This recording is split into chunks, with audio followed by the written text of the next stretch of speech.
नमस्कार, आप देख रहे हैं जी बिजनेस। आपके साथ मैं हूं अनूया यादव। वक्त हो चला है आपकी खबर, आपका फायदा से आपको रूबरू कराने का। क्या अगले 10-15 साल में देश की सड़कों से पेट्रोल और डीजल गाड़ियां खत्म हो जाएगी?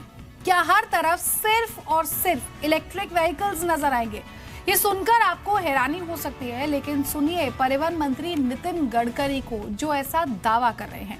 गडकरी का कहना है कि आने वाले वक्त में वो पेट्रोल डीजल गाड़ियों का नामो निशान मिटा देना चाहते हैं, क्योंकि इलेक्ट्रिक व्हीकल्स सस्ते भी होंगे और इनकी मेंटेनेंस और फ्यूल कॉस्ट भी ना के बराबर रहेगी। लेकिन सरकार के इस दावे में कितना दम है?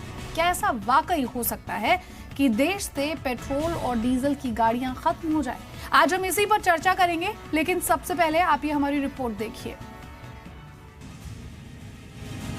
पेट्रोल डीजल गाड़ियों का जाएगा जमाना।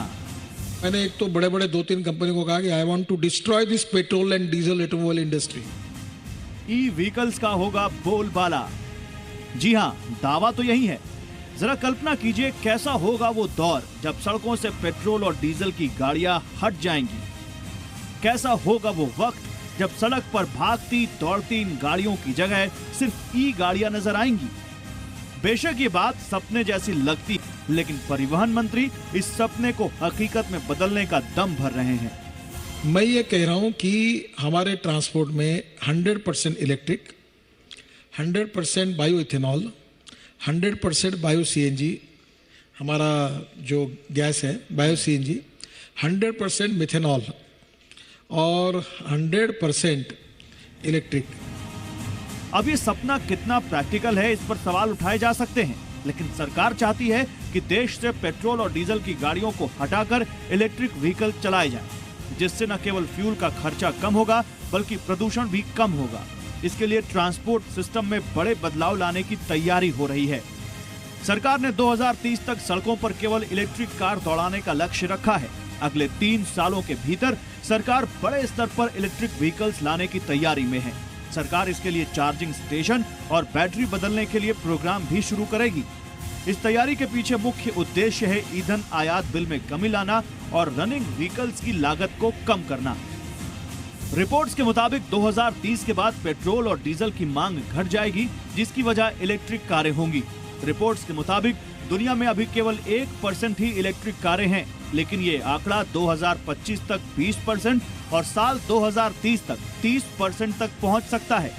वही इलेक्ट्रिक वाहनों की लाइफ फ्यूल वाहनों से ज्यादा होगी। एक रिपोर्ट के मुताबिक जहां फॉसिल फ्यूल वाहनों के इंजन 3 लाख किलोमीटर तक चलने के बाद लगभग बेकार हो जाते हैं, वही इलेक्ट्रिक कार्स की लाइफ 16 लाख किलोमीटर तक रहेगी।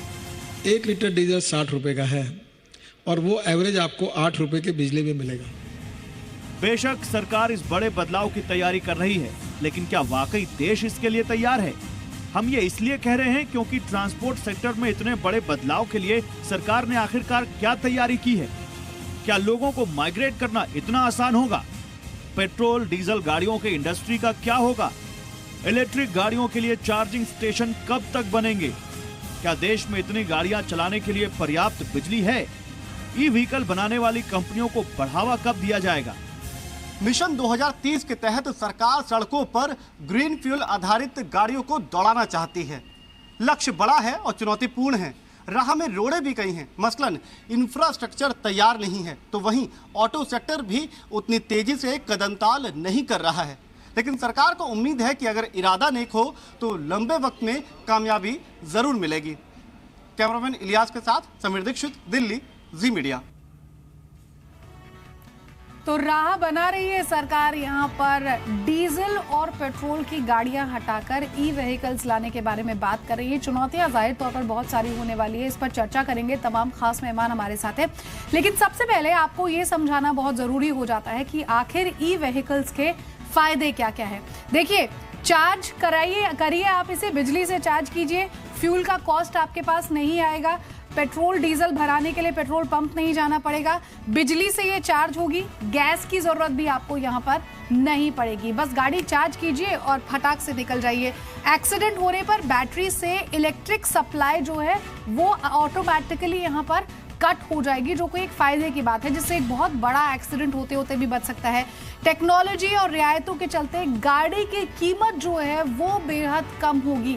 ई व्हीकल लाने के पीछे सबसे बड़ा मकसद सरकार का यही है कि पोल्यूशन कम किया जाए। पेट्रोल और डीजल की गाड़ियां जब हट जाएगी, चैलेंज बहुत बड़ा है, लेकिन जो पॉजिटिव बातें हैं, जो अच्छी बातें हैं, वो हम आपको यहाँ पर बता रहे हैं। गाड़ियों का रख रखाव का जो खर्च है, मेंटेनेंस जो है गाड़ी की, वो बहुत ज़्यादा नहीं होगी, बहुत कम होगी, आपको पॉकेट फ्रेंडली होगी। इलेक्ट्रिक गाड़ियों से प्रदूषण का, जैसा कि हमने आपको बताया कि प्रदूषण का कोई खतरा नहीं होगा। बिजली से चार्ज कीजिए गाड़ी और बस निकल पड़िए। ई व्हीकल से ध्वनि प्रदूषण भी नहीं होगा, यानी कि जो भी नॉइज पोल्यूशन आप जिससे परेशान होते हैं, जिससे कई तरह की प्रॉब्लम्स आपको होती है, वैसी कोई प्रॉब्लम नहीं होगी, क्योंकि ई व्हीकल्स जो है वो बिल्कुल भी नॉइज यहाँ पर नहीं करेगी। तो इलेक्ट्रिक गाड़ियों के ये फायदे हमने आपको बता दिए हैं। मेरे साथ तमाम खास मेहमान जो मौजूद हैं, सबसे पहले उनका तारुफ आपसे करा देते हैं। अविक चट्टोपाध्याय साहब हैं, को फाउंडर हैं एक्सपीरियल के। साथ ही जगदीश खट्टर जो कि एमडी है कारनेशन ऑटो के, वो भी हमारे साथ है। विष्णु माथुर डीजी हैं सीएम के, वो भी हमारे साथ मौजूद है यहाँ पर। सबसे पहले मिस्टर खट्टर, आपसे समझना चाहूंगी, जो बात नितिन गडकरी ने यहाँ पर कही कि वो चाहते हैं कि डीजल और पेट्रोल की गाड़ियां हट जाए, ई व्हीकल सड़कों पर दौड़े, सुनने में तो बहुत अच्छा लगता है, लेकिन ये कितना मुश्किल आप इसे देखते हैं, और क्या पॉसिबल है एक्चुअली कि डीजल और पेट्रोल की गाड़ियां हट जाए और ई व्हीकल्स आ जाएं सड़क पर? देखिए जैसे उन्होंने बोला, जब इलेक्ट्रिक ई व्हीकल्स आ जाएंगी तो पोल्यूशन चला जाएगा। मुझे खाली ये कहना है कि 2030 तक, जब तक ई व्हीकल्स आएंगे, क्या हम आज के पोल्यूशन जो बढ़ रहा है उसके साथ जी सकेंगे? ये फ्यूचर की बात करना और आज का जो प्रॉब्लम है उसको ना टैकल करना एक ठीक बात नहीं है। हमारे पास आज प्रॉब्लम है पोल्यूशन का, हमारे पास प्रॉब्लम है ट्रांसपोर्ट, पब्लिक ट्रांसपोर्ट का, वो नहीं हो पा रहा है, और कह रहे हैं कि 2030 तक रुक जाइएगा, सब ठीक हो जाएगा। नंबर 2, बाकी चीज़ों में बाद में आऊँगा। ये कहते हैं हमारे पास क्या बिजली इतनी अवेलेबल है? 20,000 गांव हैं जिसमें बिजली नहीं है। 3 लाख मेगावाट बिजली जो हम प्रोड्यूस करते हैं उसमें 50 मेगावाट डीजल जनरेटर्स की है। पहले यहाँ तो बिजली दें गाड़ियाँ आने से पहले। नंबर 3, आप कहते हैं नेटवर्क बना देंगे। हमने CNG 1999-2000 में शुरू किया था, आज 2017 है, और ये CNG खाली गवर्नमेंट के पेट्रोल पंप्स में आना है। कहाँ तक CNG देश में बढ़ा है? नहीं हो सकता है, नहीं है। उसके साथ ये टेक्नोलॉजी आनी है, कॉस्ट ऑफ व्हीकल होना है, लोकल ये चीज़ें होनी हैं, ये तो बात की बात है। पहले इन चीज़ों को तो हम देख लें। बहुत अच्छा है ई व्हीकल हो जाएं, लेकिन आई थिंक जैसे आपके रिपोर्टर ने भी बोला, ये सपना है, सपना हो ज़रूर करिएगा, लेकिन आज के प्रॉब्लम्स पहले सॉल्व करिए। बहुत दिक्कत है पोल्यूशन की, बहुत दिक्कत है पब्लिक ट्रांसपोर्ट की, बहुत से गाँव हैं जिनमें बिजली नहीं है, उन पे हम पहले तवज्जो दें। बिल्कुल, आपकी बात से मैं इत्तेफाक जरूर रखती हूँ सर, लेकिन ये भी देखना होगा कि बहुत सारे जो डेवलप्ड नेशंस हैं वो इस टेक्नोलॉजी की तरफ तेजी से बढ़ रहे हैं, और अगर हम अभी काम करना शुरू करेंगे तब शायद पॉसिबल होगा कि 2030 तक जो सपना यहाँ पर नितिन गडकरी साहब दिखा रहे हैं शायद वो हकीकत में तब्दील हो जाए। अविक, आप क्या सोचते हैं इस पर? हालांकि हम मानते हैं कि परेशानियां बहुत सारी होगी, क्योंकि पूरे इंफ्रास्ट्रक्चर को भी यहाँ पर बदलाव करने की जरूरत है, क्योंकि क्या देश में उतनी बिजली है कि ई व्हीकल्स को सपोर्ट किया जा सके? देखिए, ये सपना नहीं है, ये एक परिकल्पना है, ये एक मिशन है, ये एक ऑब्जेक्टिव है। ये नहीं है कि मतलब आप 2030 तक आप रुके रहेंगे और 2030 में सारी गाड़ियां इलेक्ट्रिक हो जाएंगी। ये प्रोसेस है, शायद अगले 1 साल 2 साल से शुरू होगा ये प्रोसेस, और उन्होंने बोला है, एक टारगेट दिया है 2030 का। Now it is for the industry and it is for the country to come together and decide how to do this, how to make it happen. Electric vehicles are a solution to the future. The primary purpose of making the automobile electric is to reduce a significant level of the dependence on fossil fuels. And electric vehicles also use renewable sources of energy. और मैं तो ये मानता हूं कि अगर 1992-93 में आप किसी से पूछते कि क्या इंडिया मोबाइल टेलीफोनी अडॉप्ट करेगा, तो लोग बहुत सारे रीजंस आपको देते कि क्यों नहीं हो सकता, इतने सारे लैंडलाइंस है, कहाँ टावर्स लगेंगे, लोग कहाँ से फोन खरीदेंगे, कहाँ से सर्विसिंग करेंगे। और आज देखिए, how many years is it since 1993-94? India is one of the world's biggest mobile telephony markets.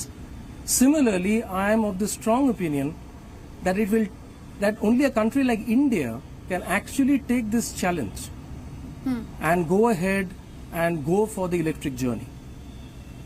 ठीक है, जगदीश खट्टर साहब, आप जो कह रहे हैं यहाँ पर कि प्रेजेंट प्रॉब्लम्स को पहले सॉल्व कीजिए, उसके बाद आगे बढ़िए, आपकी बात बिल्कुल सही है यहाँ पर। लेकिन सर, अगर समझा जाए और जो इंफ्रास्ट्रक्चर सरकार यहाँ पर तैयार करने की बात कर रही है या कह रही है कि 2030 तक हम ई व्हीकल्स लाएंगे, कितना मुश्किल या कितना आसान आप इसे देखते हैं पूरे के पूरे सिस्टम को माइग्रेट करने के तौर पर?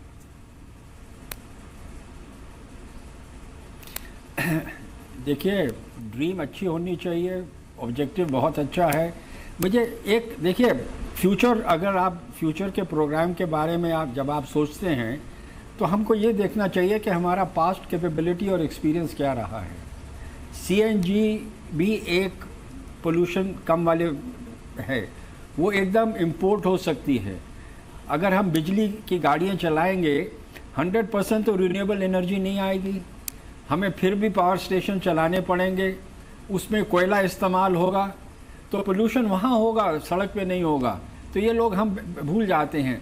लेकिन मैंने ये कहा कि अब 20 साल में 22 साल में हम सीएनजी सारे देश में नहीं कर सके हैं, बिजली की व्हीकल्स कहाँ से करेंगे? मैं ये नहीं कहता सोचना नहीं चाहिए, प्लीज़ सोचिए, आहिस्ता आहिस्ता करिए, इसके लिए इम्पोर्ट मत करिए कि हम इंपोर्ट टेक्नोलॉजी कर लेंगे और हम बन जाएंगे। इसका पूरा इकोसिस्टम देश में करना चाहिए। तो 2030 है या 40 है, वो आहिस्ता आहिस्ता चलता रहेगा। लेकिन उसके साथ आज से लेकर 15 साल जो आज के प्रॉब्लम है उसके बारे में ज़्यादा कहिएगा, वो बहुत ज़रूरी है। देखिए, हमारे यहाँ पे बहुत होता है भविष्य के बारे में, वेस्टर्न वर्ल्ड ये करता है। अरे साहब, लाइसेंस तो दे नहीं पाते हैं, रोज़ एक्सीडेंट हो रहे हैं, सड़कों का हमारा पॉट होल्स हो रहे हैं, लेकिन हम वेस्टर्न कंट्रीज़ का करेंगे। So let us see what is our capability, what is our track record and what is our immediate requirement. ठीक है सर। विष्णु माथुर भी है मेरे साथ यहाँ पर, डीजी हैं सीएम के। Mister Mathur, transport minister Nitin Gadkari ने जी बिजनेस का जो जीएसटी कॉन्क्लेव हुआ था उसमें ये कहा था कि सरकार पेट्रोल और डीजल की गाड़ियों से हटकर इलेक्ट्रिक व्हीकल्स गाड़ियों की ओर बढ़ रही है, और यही हमारा आज का शो भी है। कैसे देखते हैं आप इसे? क्या ये महज उनका सिर्फ सपना है या फिर इसे हकीकत में बदला जा सकता है? No, I think we need to dream big. If we do not dream big, we do not achieve anything at all. So I think the minister's dream is an ideal dream, and it would require a whole lot of concerted action, cohesive action between all stakeholders to achieve something like this. But even if we assume that we are not able to do 100%, even if we are able to do 20, 25 or 30%, it will be a very big achievement. Ultimately, the future is going to be electric.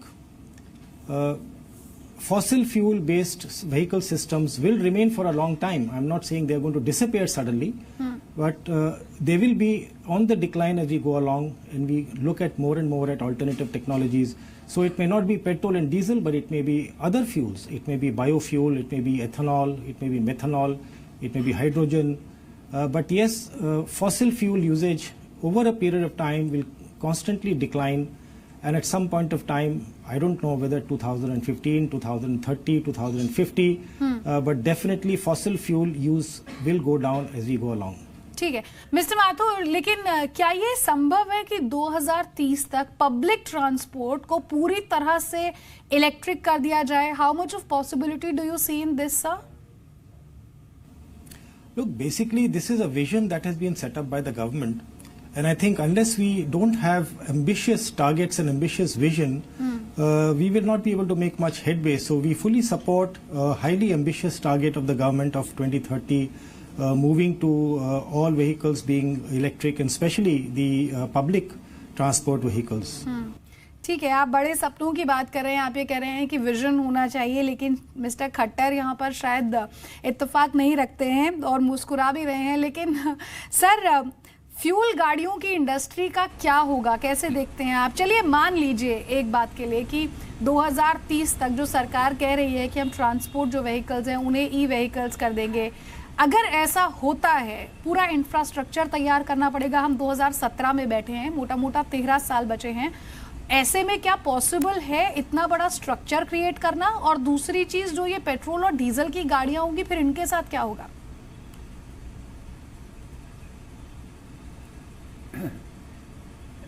देखिए, जैसे सब कह रहे हैं कि electric vehicles और बाकी गाड़ियां आएंगी, ये क्वेश्चन ये है कि किस रफ्तार पर आएंगी, और जब आना है और सारे देश में उसको कवर करना है तो उसकी कॉस्ट होनी चाहिए, इंफ्रास्ट्रक्चर ठीक होना चाहिए, इनमें टेक्नोलॉजीज नए चीज़ें आएंगी।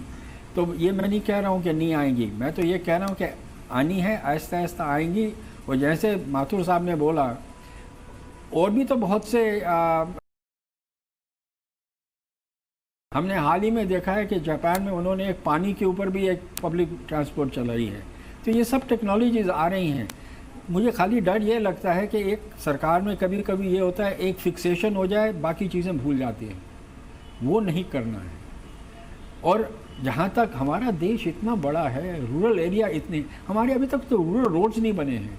उस रूरल रोड्स पे हम चार्जर्स लगाएंगे। I mean, let's be practical about it. अगले 10 साल में लगाएंगे, ज़रूर लगेगा, ज़रूर आएगा, और ऑप्शंस भी होंगे। सब पे काम करना चाहिए, लेकिन जो हमारे इमीडिएट प्रॉब्लम्स हैं उस पर फोकस करिए। ये साथ में ज़रूर करिए, मैं मना नहीं करता हूँ, लेकिन आज के प्रॉब्लम्स को इग्नोर मत करिए। बिल्कुल सर, आज की प्रॉब्लम्स को इग्नोर करना नहीं बनता है, क्योंकि पोल्यूशन की मार पूरा देश झेल रहा है। बहुत सारे बच्चे जो हैं, बहुत सारे बुजुर्ग जो हैं, उन्हें ढेरों परेशानियां यहाँ पर होती है। देखिए, सड़क परिवहन मंत्रालय का मिशन 2030 कामयाब रहा तो देश की सड़कों को खटारा बसों से मुक्ति मिल जाएगी। मंत्रालय की ये कोशिश है कि पब्लिक ट्रांसपोर्ट सिस्टम को 2030 तक ग्रीन फ्यूल या फिर इलेक्ट्रिक व्हीकल में शिफ्ट किया जाए। मंत्रालय इसके लिए राज्य सरकारों से बातचीत भी कर रहा है। देखिए, खटारा बसों से मिलेगी मुक्ति, इलेक्ट्रिक बसें चलाने का होगा ऐलान। केंद्र सरकार का ड्रीम प्रोजेक्ट, राज्य सरकारों से बनी बात तो बदलेंगे हालात। देश के करीब हर राज्य में सड़क पर पब्लिक ट्रांसपोर्ट के नाम पर खटारा बसों में सफर के लिए लोग मजबूर हैं, लेकिन अब ये सूरत बदलने की उम्मीद जगी है। इन खटारा बसों की जगह ग्रीन और इलेक्ट्रिक बसें चलाने के लिए ट्रांसपोर्ट मिनिस्टर नितिन गडकरी एक परियोजना पर काम कर रहे हैं, जिसकी कामयाबी से पब्लिक ट्रांसपोर्ट की सूरत बदल सकती है। परियोजना के तहत विदेशी तर्ज पर देश में भी पब्लिक ट्रांसपोर्ट बेहद आधुनिक, आरामदायक और सबसे बड़ी बात, ग्रीन फ्यूल पर आधारित होगा। सड़क परिवहन मंत्रालय का मिशन 2030 के तहत देश के पब्लिक ट्रांसपोर्ट को ग्रीन फ्यूल पर शिफ्ट करने का लक्ष्य है। ग्रीन फ्यूल का सीधा मतलब है पेट्रोल और डीजल से अलग एक ऐसा फ्यूल जो पर्यावरण के अनुकूल हो और कम लागत में भी, जैसे सीएनजी, एलएनजी, मेथनॉल या फिर बायोगैस। मिशन 2030 को कामयाब बनाने के लिए फिलहाल सड़क परिवहन मंत्रालय तमाम ऐसे विकल्पों पर विचार कर रहा है जिसके जरिए सभी राज्य इस मिशन के भागीदार बन सकें। इसमें जो जो सक्सेसफुल प्रैक्टिसेस है इंटरनेशनली, उनको हम स्वीकार करने के लिए तैयार हैं। हम टेक्नोलॉजी में रिफॉर्म करने के लिए तैयार हैं और आउट ऑफ बॉक्स सोचकर इंपोर्ट सब्स्टिट्यूट, कॉस्ट इफेक्टिव और पोल्यूशन फ्री ऐसी जो भी टेक्नोलॉजी होगी और जो इंडिजिनस होगी उसको प्रायोरिटी देना, ये हमारी सरकार की नीति है। केंद्र सरकार राज्यों की खस्ता हाल राज्य परिवहन निगम को ग्रीन और इलेक्ट्रिक बसों के लिए कई आकर्षक योजनाएं ला सकती है। इसमें परमिट से छूट, किलोमीटर योजना और वित्तीय सहायता भी संभव है। ये सब कुछ तय होगा अगस्त में होने वाली बैठक में, जिसमें राज्य सरकारों के परिवहन विभाग, परिवहन निगम, केंद्र सरकार के विभाग और दूसरे विशेषज्ञ शामिल हो सकते हैं। गाड़ियाँ खरीदने के लिए डिस्करेज करना, उसकी संख्या कम करना और पब्लिक ट्रांसपोर्ट को इम्प्रूव करना, और पब्लिक ट्रांसपोर्ट और इलेक्ट्रिसिटी हमारा सपना है और इसके लिए अलग नए नए इनोवेटिव मॉडल्स हम ला रहे हैं। काफ़ी ऑटोमोबाइल के कानून में बदल कर रहे हैं, फ्यूल स्टैंडर्ड्स को स्वीकार कर रहे हैं। इस सिलसिले में केंद्रीय सड़क परिवहन एवं राजमार्ग मंत्रालय, ऊर्जा मंत्रालय, पेट्रोलियम मंत्रालय, भारी उद्योग मंत्रालय के बीच मंत्री स्तर पर 1-2 दौर की बात हो चुकी है। लिहाजा कैबिनेट सचिव को यह जिम्मेदारी सौंपी गई है कि सभी मंत्रालयों के सुझावों और समस्याओं के समाधान के लिए एक ही मंत्रालय को जिम्मेदारी सौंपी जाए, ताकि ग्रीन और इलेक्ट्रिक वाहनों के लिए जल्दी और व्यापक नीति तैयार हो सके। राजमार्ग मंत्रालय का सुझाव है कि ग्रीन और इलेक्ट्रिक वाहनों के लिए केंद्र सरकार की ओर प्रोत्साहन नीति लाई जाए। इससे सीधे तौर पर राज्यों की सार्वजनिक परिवहन प्रणाली में सुधार होगा, घाटे में चल रही राज्य सड़क परिवहन निगमों की बसों की हालत में सुधार होगा और उनकी खटारा बसों की जगह नई चमचमाती ग्रीन व इलेक्ट्रिक बसें आ जाएंगी। समीर दीक्षित, जी मीडिया। अब एक जब भी हम नितिन गडकरी को इस तरह के बयान देते हुए सुनते हैं, जब वो ये कहते हैं कि 2030 तक ई व्हीकल्स आ जाएंगे, ट्रांसपोर्ट सिस्टम पूरी तरह से बदल दिया जाएगा, जो भी टेक्नोलॉजी इस्तेमाल करनी होगी या जो भी टेक्नोलॉजी इंपोर्ट करनी होगी उसे इंपोर्ट करेंगे, लेकिन इस दिशा में तेजी से हम कदम आगे बढ़ा रहे हैं। सुनने में बहुत अच्छा लगता है, लेकिन एक सवाल यहाँ पर यह भी उठता है कि इस समय जो ऑटो इंडस्ट्री है वो BS3, BS4, BS5 इस तरह के नॉर्म से जूझ रही है। इन एमिशन नॉर्म्स के चलते पिछले कुछ महीनों पहले हमने देखा था कि कैसे BS4 पर यहाँ स्विच होना था और कुछ गाड़ियां जो है वो तैयार नहीं थी। कंपनियां बहुत सारा पैसा टेक्नोलॉजी और इन सब में लगा रही है। ऐसे में जब सरकार ये कहती है कि 2030 हम ई व्हीकल्स ले आएंगे, तो इन सब का फ्यूचर आप क्या देखते हैं और क्या इतना आसान होगा इस तरह से नई टेक्नोलॉजी को अडॉप्ट करना जो एग्जिस्टिंग कंपनीज है उनके लिए?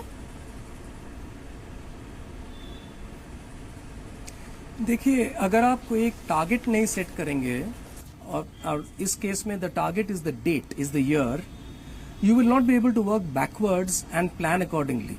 ये नहीं कि सब कुछ सिर्फ 2030 में जाके होगा।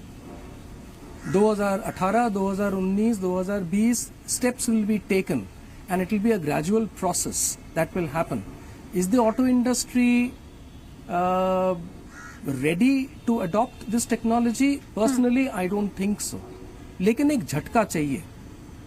जैसे एक टाइम पे, जैसे मैंने बोला, टेलीफोनी को झटका चाहिए था, टेलीकॉम को झटका चाहिए था।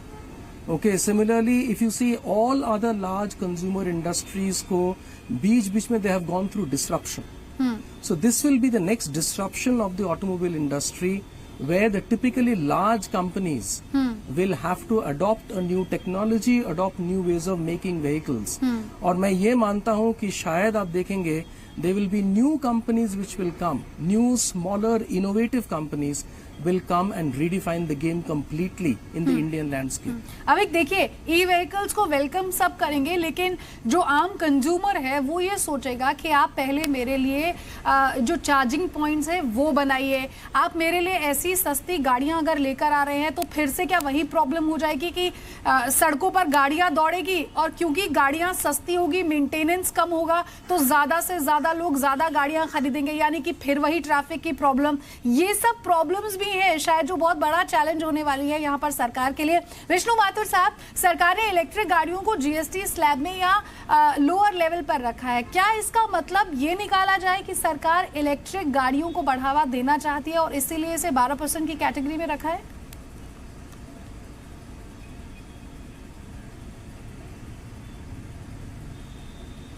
Well, if you look at the excise duty rates which were there before the GST, even at that time, the excise duty on electric vehicles was highly, exempted. It was exempted. I think it was about 6% or something like that. So there is no change in the total tax burden on electric vehicles from the time of excise duty now in terms of the GST.